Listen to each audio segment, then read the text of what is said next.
Assalamualaikum warahmatullahi wabarakatuh.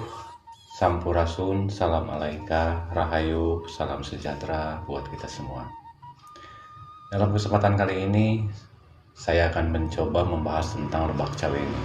Mohon maaf apabila ada kesalahan penafsiran, percaya ataupun tidak, itu bagiku tidaklah penting. Ini hanya sekedar pendapat dan tidak harus Anda percaya, karena kebenaran hanya milik Allah Subhanahu wa Ta'ala. Kita sering mendengar bahwa lebak itu adalah lembah atau dasar. Sedangkan Caweni berasal dari kata cawan atau cangkir. Ada pula yang mengartikan lebak Caweni adalah suatu daerah yang disebut dengan lembah yang bentuknya mirip cawan. Namun kata cawan sebenarnya tidak dikenal dalam bahasa Sunda. Mungkin saya sedikit menggambarkan bahwa dalam cerita pondok ataupun cerita pendek yang dipopulerkan oleh grup Inohong di Bojong Rangkong yang isinya seperti ini. Aya awewe gelis tapi eueuh sirahan. Aya lalaki lempak tapi eueuh sukuan. Aya wanoja seuri tapi eueuh biwiran. Aya jajakan nekat ngadahar sirah sorangan. Aya Caweni lenjang tapi tanpa kalangkang. Aya si bujang gandang tapi kakalayangan.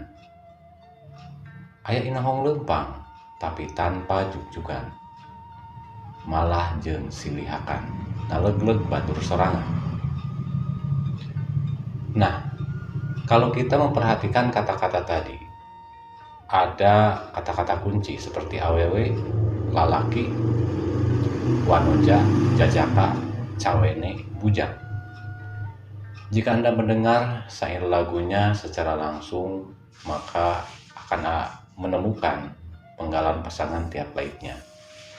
Awewe itu pasangannya dengan lalaki, wanoja dengan jajaka, dan Caweni dengan bujang.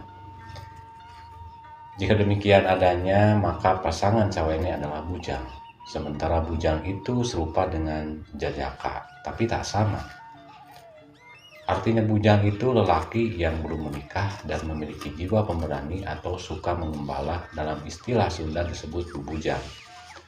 Kalau bubujang artinya buruh serabutan atau pekerja keras. Sehingga Caweni juga sama. Seperti halnya bujang, istilah zaman sekarang adalah wanita karir. Wanoja dan awewe itu sama diartikan sebagai perempuan. Jika bujang, predikatnya belum menikah dan bekerja keras, maka seharusnya Caweni pun demikian, sehingga itu diidentikan dengan perawan atau gadis yang memiliki jiwa kepemimpinan yang sangat tinggi. Jika saya ambil pemaknaan Caweni sebagai gadis atau perawan, maka arti dari lebak Caweni adalah lembah perawan. Lembah perawan dalam pemikiran saya mempunyai berbagai makna. Kemungkinan pertama adalah lembah perawan yang belum terjamah oleh manusia, artinya belum ada seorang pun yang pernah menemukannya. Lembah itu adalah suatu tempat yang sangat sakral dan rahasia, dan belum pernah manusia menyambangi tempat itu. Nah, kemudian ada kalimat pergi bersama pemuda berjanggut pembuka lahan baru di lebak Caweni.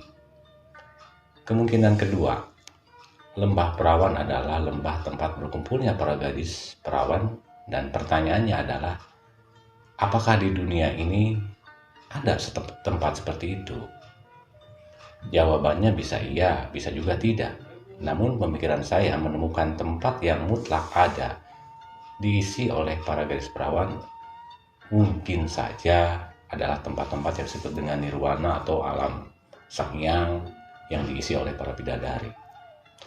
Namun nama lebak Caweni secara faktual memang ada. Seperti halnya Jati Gede sering disebut sebagai lebak Caweni. Jati Gede berlokasi di Sumedang. Kemudian ada juga yang mengatakan bahwa lebak Caweni itu terdapat di Gunung Halimun, Garut. Persisnya di lembah Tanjakan Penganten. Ada juga yang mengatakan lebak Caweni itu di wilayah Banten. Ada juga yang mengatakan bahwa lebak Caweni itu di wilayah Bogor, dan masih banyak lagi. Nah, kita coba mengartikan kalimat lembah yang kedua.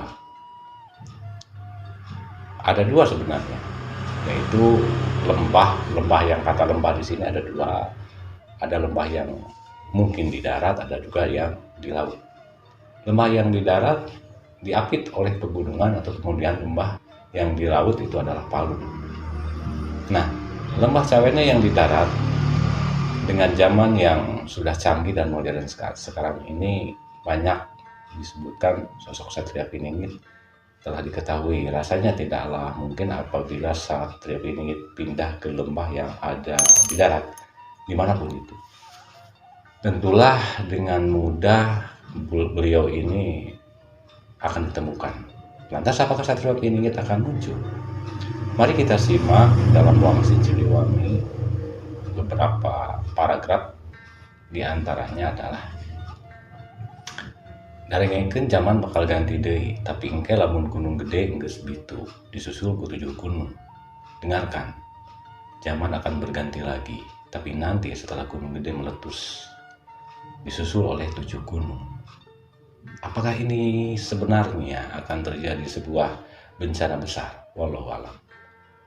Sebelum kemunculan Satria Piningit, gunung gede meletus yang disusul oleh 7 gunung lainnya. Kita semua mengetahui, sebelum terjadi gunung meletus, pastilah ada tanda alam berupa gempa. Apabila gunung gede dan 7 gunung menyusul meletus dalam satu hari, berhubungan dengan kalimat gempa sehari 7 kali, mungkin saja seperti itu.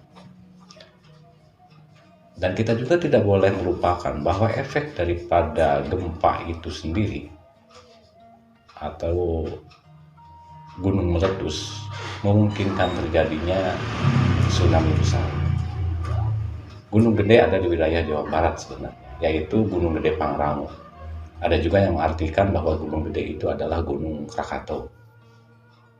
Itu kita nggak tahu seperti apa, tapi sah-sah aja, silakan untuk mempercayai hal itu. Dan kapan kejadiannya? Untuk melihat kejadiannya itu kapan? Kita melihat dalam ramalan Jayabaya bait 159 sampai 160. Dalam bait 159 dikatakan, selambat-lambatnya kelak menjelang tutup tahun akan ada dewa tampil berbadan manusia, berparas seperti Batara Kresna, berwatak seperti baladewa, bersenjata Trisula Weda, tanda datangnya perubahan zaman. Orang pinjam mengembalikan, orang berhutang membayar hutang, hutang nyawa membayar nyawa, hutang malu dibayar malu. Sebelumnya ada pertanda bintang pari panjang tepat di arah selatan menuju timur, lamanya 7 malam, hilangnya menjelang pagi sekali bersama munculnya Batara Surya. Berbarengan dengan hilangnya kesengsaraan manusia yang berlarut-larut, itulah tanda putra Batara Indra sudah tampak datang di bumi untuk membantu orang Jawa. Nah, kalimat untuk membantu orang Jawa ini juga sangat dalam maknanya. Baiklah, lanjut ke lembah Cawene di laut. Laut menyimpan banyak misteri yang belum terpecahkan. Dari kedalamannya yang tidak terukur dan misteri lainnya, kaum spiritualis tentu mengetahui sosok Ratu Selatan atau Ratu Pantai Selatan dengan segala fenomenanya seperti istana bawah laut beliau. Untuk kalangan spiritualis memang mengetahui bahwa sosok Ratu Pantai Selatan tersebut merupakan bawahan daripada sosok yang disebut dengan Nabi Khidir. Nabi Khidir alaihissalam, beliau juga memiliki masjid bawah laut, letaknya di lembah atau di palung laut sebelah utara Pulau Jawa. Seperti yang kita ketahui bahwa merupakan sosok yang dikuasakan untuk mengatur bumi, baik angin, air, tanah, dan api, dengan tugas yang diembannya. Tentulah usia beliau sama dengan usia bumi. Kalau usia beliau sama dengan usia bumi, berarti menyanding sarung tua dalam Uga Wangsit Siliwangi. Dalam Al-Quran, sosok beliau digambarkan sebagai pemuda di pinggir pantai, di mana Nabi Musa alaihissalam diperintahkan mengikuti beliau untuk mengetahui apa yang Nabi Musa tidak ketahui. Sepertinya pemuda berjanggut dalam Wangsit Siliwangi adalah Nabi Khidir alaihissalam. Di mana beliau? dan SP akan pindah ke Bakcawene. Kemungkinan juga yaitu istana bawah lautnya yang konon terdapat bangunan masjid bawah laut berlokasi di laut sebelah utara Pulau Jawa. Seperti kita ketahui bahwa ramalan Jayabaya bait 172, SP merupakan pemberian dewa atau utusan Tuhan Yang Maha Esa. Khidir alaihissalam pun begitu. Dengan demikian, jelaslah sudah bahwa kita tidak akan bisa menemukan Bakcawene yang berlokasi di laut sebelah utara Pulau Jawa. Seperti kita ketahui bahwa ramalan Jayabaya bait 172, Satria Piningit merupakan pemberian dewa. Hal seperti itulah yang perlu kita pikirkan bersama. Tidak semudah kita memandang Bakcawene itu di mana. Di Bakcawene itulah SP akan menikah. Engke jaga mun tengah peting. Di Gunung Halimun kadenge sorak tuturungan, tutunggulan, tah eta tandana. Saturunan dia disambut kuno dekawin di Bakcawene. Suatu saat nanti apabila tengah malam dari Gunung Halimun terdengar suara minta tolong, nah itu adalah tandanya. Apakah kita sempat berpikir bahwa sesungguhnya suara minta tolong itu adalah simbol doa seseorang kepada Tuhannya di tengah malam untuk kesejahteraan umat dan keselamatan bangsa segera diberi kekuatan lahir dan batin dalam menjalani kehidupan di dunia ini. Adapun makhluk gaib yang seakan terbelenggu oleh tugas, perjuangan yang belum tuntas, perjanjiannya yang belum tunai, dan cita-citanya yang belum terwujud. Itulah mungkin makna semua keturunan kalian akan dipanggil oleh yang mau menikah di Bakcawene. Artinya dipanggil oleh sepasang kekasih, sepasang jiwa yang sanggup melanjutkan estafet kepemimpinan untuk diserahkan kepada Al-Mahdi Sahibah Zaman. Apakah para kesatria bangsa sudah melakukan hal itu? Jawabannya mungkin saja iya. Sudah melakukan namun belum menyentuh ke ranah alam jin, alam goib, alam sanghyang, dan alam ruh. Pada umumnya para pemimpin kita baru menyampai di level alam manusia. Namun kehadiran Al-Mahdi dan para pendampingnya lebih daripada itu. Kejayaan kepemimpinan Al-Mahdi sulit dibayangkan karena belum ada contohnya. Kejayaan Islam di era Turki Utsmani, Bani Umayyah, Utsmaniyah, Abbasiyah, dan sampai sekarang kekhilafahan Bahrain, saya rasa belum ada apa-apanya dan hanya sebatas kejayaan dohir saja, dan bukan itu yang nanti akan dialami. Tapi beliau berdarah kesatria Nusantara, dan beliau ini nggak pernah matre apalagi ngurusin yang namanya uang amanah, karena dia tercipta untuk jadi seorang pemimpin, bukan sebagai penentu aset atau sebagai pemegang aset amanah. Namun semua aset yang tersimpan baik di bumi, daratan, gunung, lautan, dan yang tersimpan di langit, di alam sanghyang, alam jin, dan alam goib akan segera menghampirinya. Semua leluhur dan para malaikat pun mendukungnya, karena beliaulah yang akan lebih awal muncul sebelum kehadiran Al-Mahdi, puncak kemunculannya. Di saat zaman mungkin sedang genjlong sejagat, perekonomian dunia hancur, uang mungkin tidak berlaku, yang dicari hanyalah sebuah makanan, sesuatu nasi, bukan uang lagi. Apakah masih sempat mikirin sertifikat uang amanah, dokumen perjanjian amanah, dan lain-lain? Terus nagihnya kemana? Ke Bank Dunia kah atau ke Bank Swiss kah? Hal itu sudah terlambat karena yang berlaku pada saat itu hanya dokumen kulit.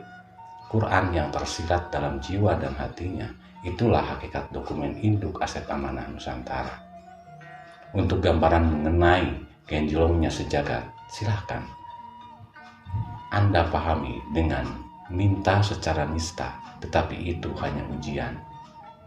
Minta secara nista dan itu hanya ujian, inilah yang sangat dalam maknanya. SP adalah kunci harta karun tanah air. Pada saat menjadi Ratu Adil, beliau didampingi Nabi Khidir alaihissalam. Wajarlah apabila Indonesia menjadi mercusuar dunia dan Al-Mahdi jadi penakluk dunia, maka tak heran jika Dajjal asli keluar dari persembunyiannya. Dajjal tidak akan lagi bersembunyi di balik sistem yang mengatasnamakan kebaikan, namun dia akan langsung menampakkan dirinya. Karena merasa tatanan mereka sudah dihancurkan, maka pertempuran besar pun akan segera terjadi. Dan pertempuran terbesar sepanjang sejarah manusia di muka bumi akan terjadi di Kathmandu, Nepal, yang berbatasan dengan India. Pertanyaannya, kenapa perang besar terjadi di sana? Semoga saja di lain kesempatan kita dapat membahasnya lebih lanjut lagi.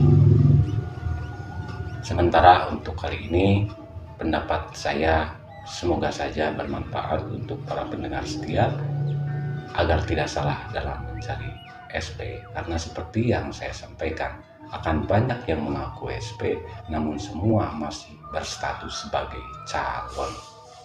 Apabila terdapat kesalahan dan kata-kata, mohon dimaafkan. Insya Allah saya siap terima kritikan. Wassalamualaikum warahmatullahi wabarakatuh.